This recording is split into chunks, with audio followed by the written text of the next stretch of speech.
You know, it's almost like your birthday with a package from China, so let's go.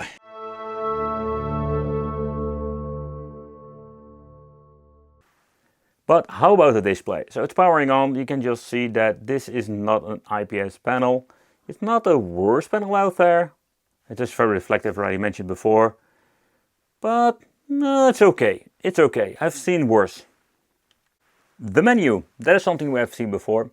So in here we're finding the quick, let's say, thumbnails. You cannot really change them out. There is nothing you can do if they get corrupted. It's absolutely the same craziness that we have seen many times before. So the settings, the display settings. Backlight brightness can be adjusted. And whoa, this thing is quite bright. Backlight is actually when it goes dark after 1 minute. Auto turning off and all the other craziness. Oh, file sorting mode. Okay, we have order number and order time. Okay, languages, advanced, information, version number 1. Okay, so we have internal memory of 12 gigabytes. ZVCOM. I have no idea what this is. Formatting in the internal memory, don't do that. Reset settings. And that's it. Calculator, browse, is actually just browsing through the system files. Ebook, calendar. Yeah, there is so many weird stuff in here that makes no sense. Recording. We can even listen to some music if you want to. And then of course watch a video on this thing. I have no idea what is on here, so let's see. Okay, so that's one of the things they can do, and watch a pretty picture.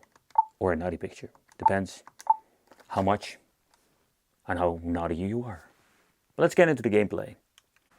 Starting off with a very strange situation over here. And I mean, when you're looking at the thumbnails, I really hate these things, they make no sense. So we have the GBA game, 3D Arcade. And getting in the GBA, you can find all of the Game Boy. Like, there's nothing to do with Game Boy Advance, now there's just Game Boy in general. But let's see the games. Recent run list, or like history. And having favorites, built-in games. And this is just one nightmare. We do have the option for search. So let's say if you're going to be searching for Sonic, you can just do it like that. Let's see how good it actually works. Okay, there we go. That was strange. And let's search. So that function seems to be working fine. We can make it favorite. So let's say I want to have A1. And let's go back. Favorite list. And we can make a favorite list. So that part seems to be working fine. But oh boy, this is just the same craziness that we've seen before. It's absolutely one nightmare of a list. There is no alphabetic order. Or at least there is no like really an order of what kind of platforms we're having. Oh, what a nightmare. Okay, so this is the all-famous test SD card. And this is famous because this is just the card I'm always using. So it has been formatted to FAT32. I already did a tutorial, a lot of different tutorials. And if you're going to be setting it right, it will showcase that it has a card in. It also has like the icon over here. But what I've noticed, and maybe it has to do with different configuration method, if you're going to be getting into the game, so let's go to the games again. It will show card directory, but there is no file. Yeah, so it's kind of weird. So it's something I need to look into. Maybe I need to make the game folder and then put the files in there. But it's really annoying. Okay, but how about the menu itself? Pressing the escape button. So this is the same shit that we have seen before. And the reason I'm saying the same shit is because it's the same craziness. Screen size, yeah, already has been set to scale. It doesn't even work with all of the, let's say, overall, let's say, performance of the different emulators. So it's absolutely like, it's pointless. It's so freaking pointless. But you can just see that we do have some minor bars difference. So it does scale down, so that's great. But it's still very limited when it comes to the menu. But how is the emulation? Let's look into that. Okay, there's no audio delay. No, not at all. The analog stick is something I really need to get used to. You can just see that we do have a little bit of a travel that doesn't do anything. Okay.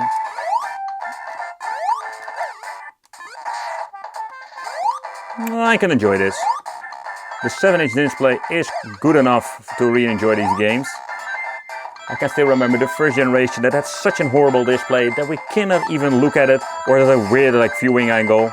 I think we do have some minor screen tearing going on, but emulation of the Game Boy Advance, no problem there.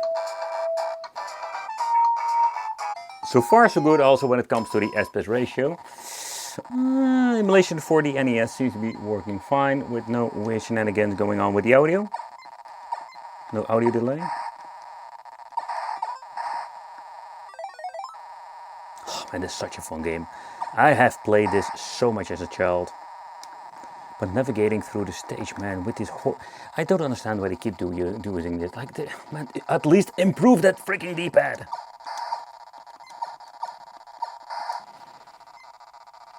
Alright, so that's kind of interesting that we do have this issue now. So, okay, so let's go to the settings, screen size. By the way, I have seen this before, and this is one of those crazy shenanigans they keep doing. Somehow there is always something they need to mess up, and with the aspect ratio option, that is one thing. Let's move to the joystick. But over emulation of MAME seems to be working fine. The analog stick is so annoying to play with, and I hate those slider joystick. And I also have like this massive delay. You just see how the delay is. It's absolutely unplayable. I keep noticing this with different like cheap handhelds. Okay, so we don't have this delay with the buttons over here. So it's quite unfortunate. That means that a lot of games are just unplayable if you need an analog stick.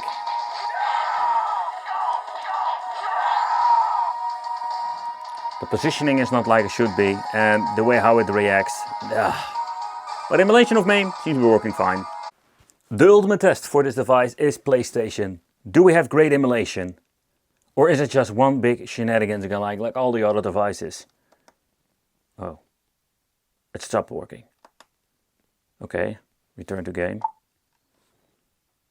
Okay, so it's just stopped working. Okay, so let's go exit. Let's boot it up again. But somehow nothing seems to be working. So let's try a different game. Oh, there we go. We have the Namco, Shizzle, and that's it. Okay, that's not a good start. Okay, so that took forever to boot up. I do have the idea that we have like an audio delay, but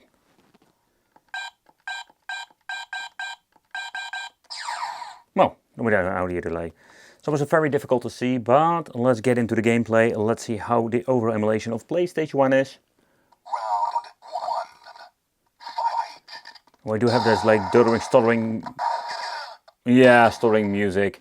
So emulation of PlayStation, it's not great. It is maybe playable, especially when you're looking at maybe some two-dimensional games. That is possible, but no. It's not perfect emulation. That's quite a little bit disappointment. The main problem I'm having with these devices is that, in particular with this particular one, the software is a nightmare. And the reason why, if you're going to be setting the aspect ratio to widescreen again, everything is going to be set to widescreen. But let's get into the normal resolution, and this looks so much better. Alright, so the Game Boy seems to be working just fine. No shoulder buttons have been set to that.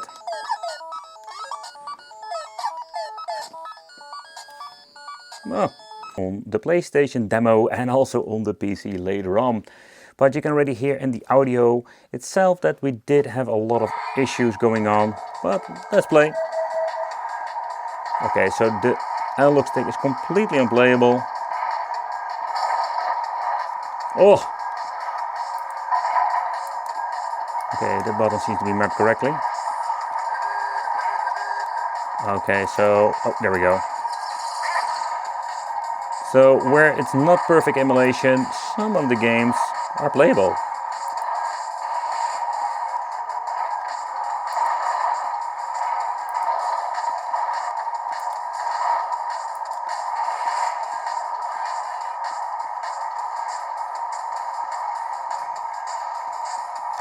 So I'm quite surprised to see that it's going to be a hit or miss when it comes to PlayStation 1.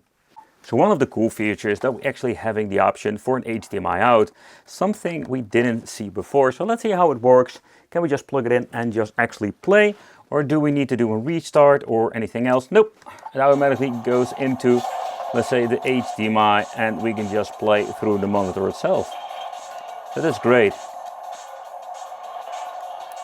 Alright, so that seems to be working just fine when it comes to this.